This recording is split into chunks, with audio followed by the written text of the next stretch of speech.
Welcome to episode number 2. So you know now who I am and decided to let me help you as little or as much as possible in getting your knowledge up to get you closer on getting those 1,000 subscribers and 4,000 watch hours. Because we need these details moving forward, I decided to do the equipment episode probably first. I think talking equipment while starting a YouTube channel is more like a bad cliche.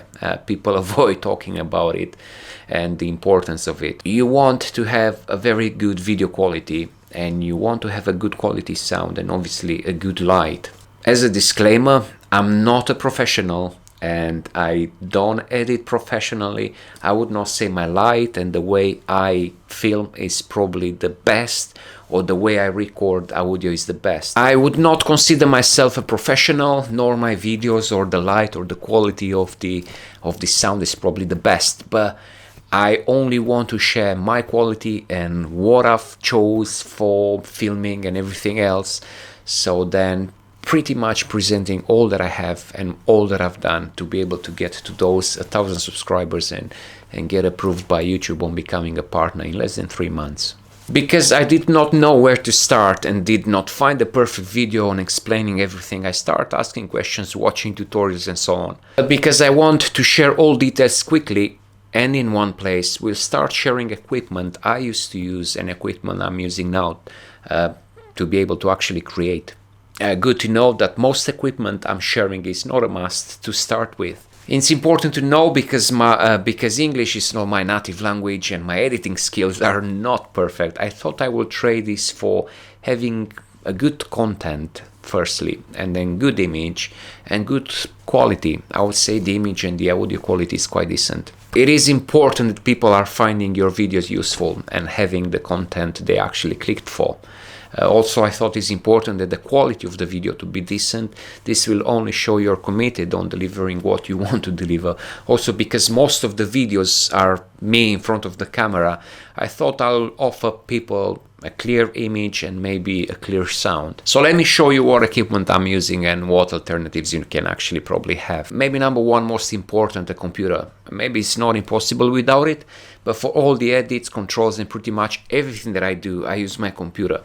Brand is probably not important because Windows or Mac, you can use them both to do pretty much similar things. It's just what you find easier to use. Maybe you can edit, create and do everything from your phones, but will not offer you the same control and easy to do factor. But it's not impossible to do everything and start by doing everything from your phone. Number two, obviously, if you're filming, you need a decent camera or a good phone for filming. Again, a must for me. Because I wanted to get the best quality videos I could, I decided to finance most equipment you find in this list. I like to use credit for everything that I try as part of my investment. So pretty much all bits I have, I decided to take a loan and see how and when I can actually start paying back.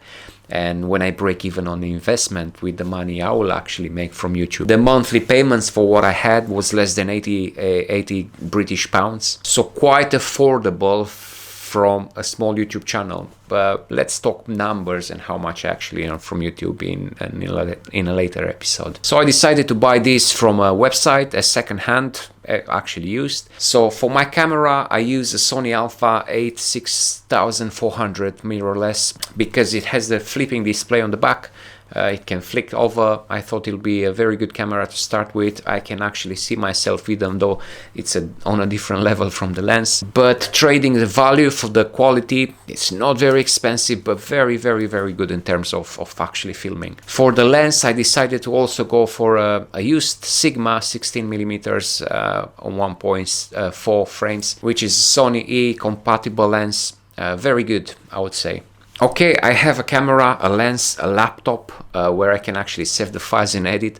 I needed a tripod to hold my camera. For the tripod you can use any, not gonna recommend any as I don't know if it really matters at the beginning. But the next, for the audio, I'm using a used Rode video mic which I attach to the camera with a cable. For holding the mic in good proximity, I use a mic stand which again you can buy, use from anywhere, or maybe find a different way of clamping the mic anywhere close to you. I don't like mics to be attached to me as I move my hands a lot, as you can see.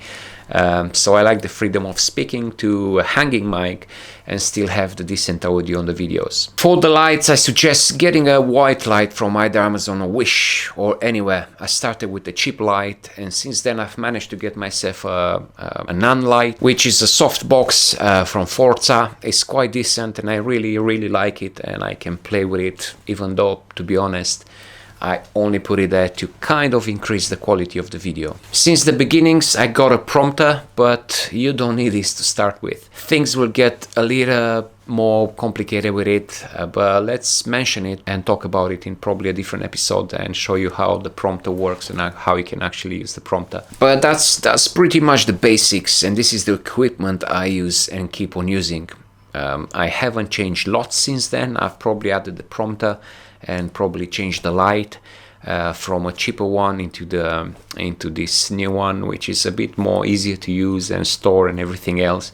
And then I use the light in the back just to create a little glow and create the depth for the image. It's not very expensive, not very cheap either, but I wanted to succeed. So as I said earlier, I wanted to commit what I do, so I decided to make an initial investment. But now you can actually see, and you probably already see, how I use this and how I connect them to get ready to press record. If you already checked my videos, you'll see I filmed pretty much everything from exact same spot in my living room.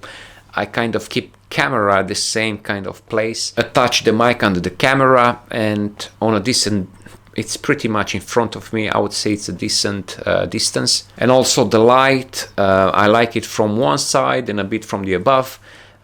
I don't have another one to balance to have. You can actually see there's a bit of a shadow on this side of my face. I don't have a pretty face. My face doesn't really matter.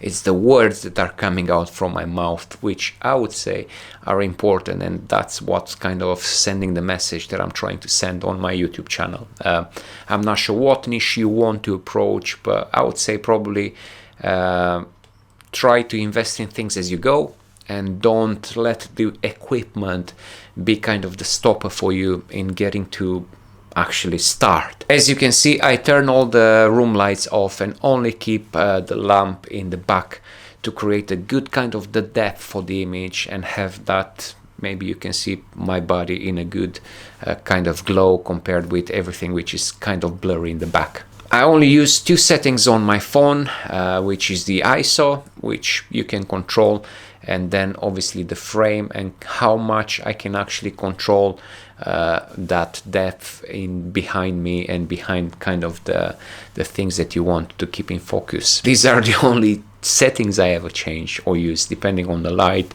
you can play with them. But ISO will help you get more light in and out from your lens, and then the frame will help you get more or less blur behind the focus point, which is me in this case. As I mentioned already, I'm not a skilled videographer nor photographer, so we'll only share details about things you need to get your content on YouTube and things I needed for me in order to start and actually get to the point where I wanted to get. Feel free to explore more settings as you grow and learn, but for now I would say this is kind of a basic equipment and this is kind of a basic setup I used and I keep on using till I'll probably change one day. But this was and probably is the equipment which I started using from the first day when I posted my first video up to till this day, in which I only improved a little bit. It doesn't have to be fancy, it doesn't have to be expensive.